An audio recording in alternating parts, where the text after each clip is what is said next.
아, 3월 셋째 주 중등부 예배 오신 우리 중등부 친구들, 선생님들, 그리고 오늘 특별히 오신 학부모님들 주님의 이름으로 환영합니다. 제가 원래 평소에 긴장을 잘 안 하는데 오늘 약간 괜히 긴장이 되는 것 같은 느낌이 있습니다. 일단 저를 먼저 소개하면은 이제 저는 중등부에서 섬기고 있는 권혁준 교육전도사라고 합니다.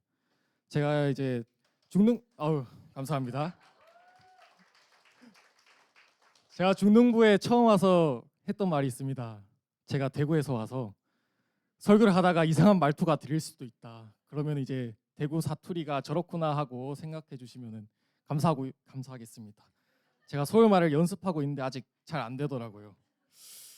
자, 우리 중등부는 사순절 기간 동안 계속해서 마가복음의 말씀을 생각하고 있습니다. 사순절 첫째 주일에는 예수님께서 세리 레위를 부르신 이야기를 생각하면서 예수님이 의인을 부르러 온 것이 아니라 죄인을 부르러 왔다는 말씀을 했습니다. 둘째 주일에는 예수님께서 혈루증 앓은 여인을 고친 이야기를 생각하면서 예수님이 우리의 치료자 되심을 고백했죠. 셋째 주일에는 갈릴리 호수에서 풍랑을 만난 제자들의 배를 잠잠하게 하신 예수님을 생각하면서 우리는 예수님과 같은 배를 타고 있으니까 두려워할 게 아무것도 없다라고 말씀을 전했습니다. 그리고 지난 주일이었던 사순절 넷째 주일에는 예수님을 따르는 제자의 길은 자기를 부인하고 자기 십자가를 지는 길이라는 말씀을 나눴습니다. 중등부 친구들 다 기억이 나나요? 기억나죠? 그저 웃지요. 네, 기억할 거라고 믿겠습니다. 이제 오늘과 다음 주로 마가복음 설교가 끝나게 됩니다. 마가복음은 총 16장으로 구성되어 있는데 예수님의 공생의 사역 3년 가운데 마지막 한 주의 기록이 11장부터 16장까지 기록되어 있습니다. 16장 가운데 6장이나 예수님의 마지막 한 주의 기록에 집중을 하고 있는 겁니다. 예수님께서는 공생의 마지막 한 주를 시작하는 주일에 나귀 새끼를 타고 예루살렘 성에 입성을 하셨습니다. 입성하는 장면이 마가복음 11장에 나오죠. 그리고 오늘 본문의 말씀은 이 예루살렘 입성 이틀 후인 화요일에 있었던 일입니다. 우리 함께 28절의 말씀을 함께 읽어보겠습니다. 시작. 율법 학자 가운데 한 사람이 다가와서 논쟁하는 것을 들었습니다. 예수님께서 사두개파 사람들에게 잘 대답하시는 것을 보고 그가 물었습니다. 모든 계명 중에 어떤 것이 가장 중요합니까? 아멘. 예수님의 공생의 마지막 주 화요일은 변론의 날이라고 또 불리는 날입니다. 예수님의 말씀에 어떻게든 꼬투리를 잡고 걸고 넘어지려는 그 종교 지도자들에 맞서서 예수님께서 계속해서 변론을 하셨던 날입니다. 종교 지도자들은 여러 가지 어려운 문제로 예수님을 시험했습니다. 그런데 하나님의 아들이신 예수님이 종교 지도자들의 함정에 빠질 일이 없었죠. 아무튼 그 화요일에 예수님이 계속 변론하시면서 종교 지도자들의 질문에 잘 대답을 하시는 것을 보고 또 한 사람이 예수님께 다가와서 이렇게 질문을 합니다. 예수님, 모든 계명 중에서 도대체 어떤 게 가장 중요합니까? 이렇게 질문을 합니다. 그러자 예수님께서 이렇게 대답을 하시죠. 우리가 너무도 많이 들어왔고 잘 아는 말씀입니다. 29절에서 31절 말씀을 함께 읽습니다. 시작. 예수님께서 대답하셨습니다. 가장 중요한 계명은 이것이다. 이스라엘아 들으라. 주 우리 하나님은 한 분이시다. 내 모든 마음과 모든 영혼과 모든 뜻과 모든 힘을 다하여 주 너희 하나님을 사랑하여라. 두 번째로 중요한 계명은 이것이다. 내 이웃을 내 몸같이 사랑하여라. 이 계명들보다 더 중요한 계명은 없다. 아멘. 예수님은 구약 성경의 말씀을 인용하시면서 가장 중요한 계명을 두 가지로 설명을 하십니다. 첫 번째, 내 모든 마음과 모든 영혼과 모든 뜻과 모든 힘을 다하여 주 너희 하나님을 사랑하여라. 두 번째, 내 이웃을 내 몸같이 사랑하여라. 요약하면은 하나님 사랑, 이웃 사랑이죠. 우리가 정말 귀에 못이 박히도록 지겹게 들어왔던 말씀입니다. 그런데 예수님은 이 하나님 사랑, 이웃 사랑을 말로만 하신 것이 아니라 행동으로 본을 보여주셨습니다. 먼저 하나님 사랑을 생각해 봅시다. 예수님은 공생의 사역 도중에 너무 피곤하실 때조차 조용히 혼자 산으로 가셔서 하나님께 기도를 하셨습니다.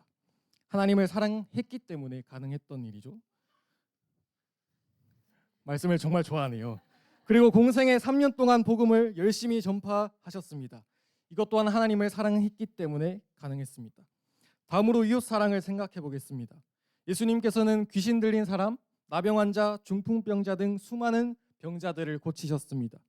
무리들이 배고파하는 모습을 보자 불쌍히 여기셔서 오병이어의 기적도 베풀어서 빵을 먹이시기도 했습니다. 그 외에도 이웃 사랑의 모습을 보여주는 장면은 너무나 많습니다. 예수님은 하나님 사랑, 이웃 사랑이 무엇인지 공생의 3년의 시간 동안 너무나 잘 보여주셨습니다. 그리고 그 하나님 사랑, 이웃 사랑의 절정은 바로 십자가에서 나타났습니다. 우리가 창세기 3장을 보면 에덴 동산에서 무슨 일이 있었던 게 여러분 생각나나요? 창세기 3장 에덴 동산에서 그저 우리 한서가 또 기막히게 또 답을 잘해줍니다. 창세기 3장에 보면 에덴 동산에서 아담과 하와가 선악과를 따먹는 이야기가 등장하죠. 하나님께서는 아담과 하와에게 선악을 알게 하는 나무의 열매를 먹으면 너가 반드시 죽을 거다 이렇게 명령을 하셨습니다. 하지만 사탄의 유혹으로 아담과 하와는 하나님의 명령을 어기고 선악과를 결국 따먹게 됩니다. 그 결과로 인해서 완벽히 조화로웠던 인간의 삶에 부조화가 세 가지 찾아오게 됩니다. 첫 번째 부조화는 하나님과의 부조화입니다. 아담과 하와는 원래 에덴 동산에서 하나님과 친밀한 교제를 나누면서 부족할 것 하나 없는 행복한 삶을 살았습니다. 하지만 선악과를 먹은 후에 하나님을 피해서 에덴 동산 나무 사이에 숨게 되고 결국은 에덴 동산에서 쫓겨나게 됩니다. 죄로 인해 인간은 하나님과 함께하는 영원한 삶을 살지 못하게 되고 죽음을 피할 수 없는 존재가 됩니다. 두 번째 부조화는 자연과의 부조화입니다. 원래 하나님께서는 아담과 하와에게 모든 생물을 다스릴 수 있는 권한을 주셨고 먹을거리도 아주 풍성하게 주셨습니다. 하지만 죄가 들어온 후에 인간은 땀을 흘리고 수고하여야만 먹고 살아갈 수 있게 되었죠. 세 번째 부조화는 타인과의 부조화입니다. 아담과 하와는 선악과를 따먹은 후에 모든 자기의 잘못을 인정하지 않고 남 탓을 하는 모습을 보입니다. 아담은 하와가 유혹해서 제가 선악과를 따먹었어 이렇게 하고 하와는 뱀이 자신을 유혹해서 선악과를 따먹었다고 자꾸 변명을 하죠. 이렇게 죄로 인해서 사람과 사람 사이의 거리도 멀어지게 되었습니다. 자, 우리 제자 훈련을 하고 있는 친구들은 익숙한 말씀이죠. 여러분 이렇게 중요한 내용을 우리가 제자 훈련에서 함께 배우고 있습니다. 제자 훈련에 이제 웨스트민스터 서열이 문답을 공부하는데 정말 중요한 내용 이렇게 배우고 있습니다. 아무튼 이렇게 사람에게 죄가 들어옴으로 인해서 세상의 평화의 상태는 완전히 깨어져 버렸습니다. 그리고 그 상태를 로마서 8장은 이렇게 말합니다. 제가 읽습니다. 우리는 모든 피조물이 이제까지 신음하고 해산의 고통을 겪고 있다는 것을 압니다. 아멘. 사람뿐만이 아니라 동물, 식물을 포함한 모든 피조물, 모든 세상이 죄로 인해 고통을 받고 있다고 합니다. 하나님께서 창조하셨던 원래 세상의 모습, 에덴 동산의 평화는 죄로 인해서 깨어져 버렸습니다. 그러나 하나님은 이런 세상을 내버려 두지 않으셨죠. 예수님을 통해서 이 세상이 회복될 수 있는 길을 열어주셨습니다. 우리 함께 골로새서 1장 20절의 말씀 읽어봅니다. 시작. 그의 십자가로 피로 화평을 이루사 만물 곧 땅에 있는 것들이나 하늘에 있는 것들이 그로 말미암아 자기와 화목하게 되기를 기뻐하심이라. 아멘. 죄로 인해 생겨버린 하나님과 사람 사이에 절대 넘을 수 없는 벽을 예수님께서 허물어 버리셨습니다. 그 평화의 길, 화해의 길을 하나님께서 열어주셨습니다. 사람뿐만 아니라 모든 만물이 예수님의 십자가 죽음을 통해 평화의 길로 나아갈 수 있게 됐다고 하십니다. 예수님을 통해 모든 만물이 회복된다는 것입니다. 인간의 죄로 인해 생겨버린 돌이킬 수 없는 부조화. 전도사님이 아까 세 가지 말했죠? 기억하는 친구. 또 이거 또 맞추면 전도사님이 기프티콘 보내드리겠습니다. 세 가지 기억하는 친구. 여러분 부모님들 앞에서 또 잘하는 모습을 또 보여주면 또 기분이 좋지 않을까요, 여러분?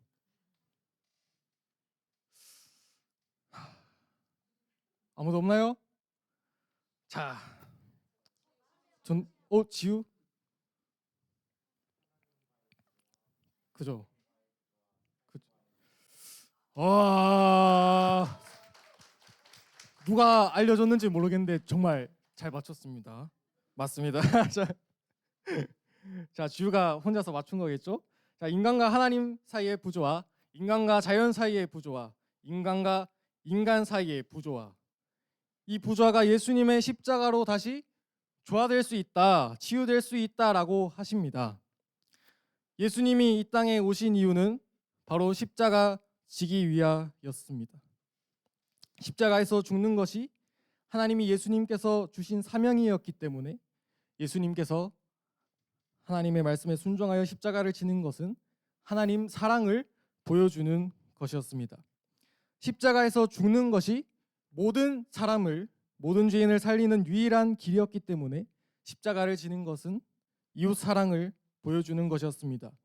그리고 그 십자가로 모든 세상에게 에덴 동산과 같은 원래 창조의 모습으로 회복될 수 있는 유일한 길이 열렸습니다. 우리들도 예수님의 하나님 사랑, 이웃 사랑의 모습을 본받아야 합니다. 그리고 죄로 병든 세상을 치유하는 능력을 가진 십자가 사랑을 우리의 마음에도 품고 그 사랑을 전하면서 살아야 됩니다. 특별히 오늘 설교 후에는 우리들의 십자가 활동을 함께 하게 됩니다. 반별로 남아메리카 대륙에 속한 나라들 하나씩을 정해서 이제 선생님들이 여러분에게 설명을 해줄 거예요. 그 나라의 상황이 어떠하다. 그리고 우리가 이런 기도 제목으로 함께 기도를 하자. 이런 것을 함께 나눌 것입니다. 그런데 여러분, 이런 활동을 우리가 왜 해야 하는지 의문을 품을 수 있습니다. 요즘 또 아이들에게 유행하는 약간의 속된 말로 내 알바노? 자, 부모님들은 또 잘 모르실 수 있지만 그 요즘 세대의 또 은어입니다. 내가 알바냐는 말. 다른 나라 사정 내 알바노? 나만 잘 살면 되지. 우리와 아무 상관이 없는 일이라고 생각할 수도 있습니다. 그러나 오늘 마가복음의 말씀을 다시 살펴보세요. 마가복음 31절 말씀 우리 함께 다시 읽어봅시다. 시작. 두 번째로 중요한 계명은 이것입니다. 내 이웃을 내 몸같이 사랑하여라. 이 계명들보다 더 중요한 계명은 없다. 아멘. 내 이웃을 사랑하는데 내 몸같이 사랑하라고 하십니다. 내 이웃을 내 몸같이 사랑하라. 우리는 얼마나 자기 자신을 사랑하는지 모릅니다. 얼마나 자기 자신을 소중하게 여기는지 모릅니다.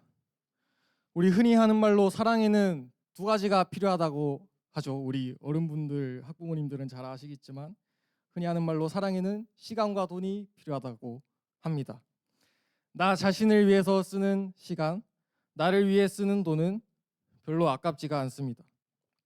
그런데 이웃을 위해서 내 시간을 쓴다, 이웃을 위해 내 돈을 쓴다고 생각해보면 얼마나 그것이 아까운지 모릅니다. 요즘 시대가 얼마나 자기 중심적인지 모릅니다. 여러분들이 자주 하는 인스타그램을 보면 이런 글이 많이 또 돌아다니죠. 네 인생의 주인은 너야. 너의 가치를 높여. 너가 제일 중요해. 너 자신만 갖고 다른 사람 볼 필요 없어. 이런 말이 막 떠돌아다닙니다, 세상에. 이 시대는 갈수록 자기 중심성이 강해지고 자기 자신에게 이익이 되지 않는 일은 절대로 하지 않으려고 합니다. 그러나 예수님은 분명히 우리에게 말씀하십니다. 내 이웃을 네가 그렇게도 끔찍하게 아끼는 너처럼 사랑해라. 내가 십자가에서 죽기까지 너를 사랑한 것처럼 너도 이웃을 그렇게 사랑하라고 하십니다. 예수님의 십자가 사랑은 우리에게만 주어진 것이 아닙니다. 세계 모든 나라들에 똑같이 주어졌습니다. 그들도 예수님께서 자신의 목숨을 다 바쳐서 사랑한 영혼들입니다. 그리고 예수님께서는 세계를 치유하는 능력을 가진 십자가의 복음이 그들에게도 전파되길 원하십니다.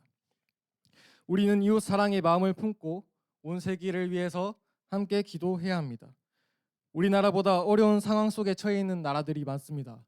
여러분이 자주 막 헬조선이다 막 하는데 사실 우리나라는 굉장히 잘 사는 편이죠. 자연재해가 일어나서 수많은 인명 피해가 있는 나라, 여전히 복구하지 못하고 있는 나라들이 많습니다. 경제가 어렵고 정치 지도자들의 타락으로 인해서 문제가 많은 나라들도 있습니다. 그리고 한 끼 끼니를 걱정하면서 밥을 굶으면서 살아가고 있는 사람들이 있는 나라들도 많습니다. 그들을 위해 우리는 예수님의 마음으로 기도를 해야 합니다. 이제 말씀을 맺겠습니다. 예수님께서는 우리에게 하나님 사랑, 이웃 사랑이 무엇인지 십자가를 통해 몸소 보여주셨습니다. 우리도 예수님처럼 하나님을 사랑해야 하고 예수님처럼 이웃을 사랑해야 합니다. 그리고 죄로 인해 병들어 버린 세계, 부조화가 생겨버린 세계를 치유하는 능력을 가진 이 십자가의 복음이 온 세상에 퍼져나가길 기도해야 합니다. 온 세계가 십자가 사랑으로 치유되기를 기도해야 합니다.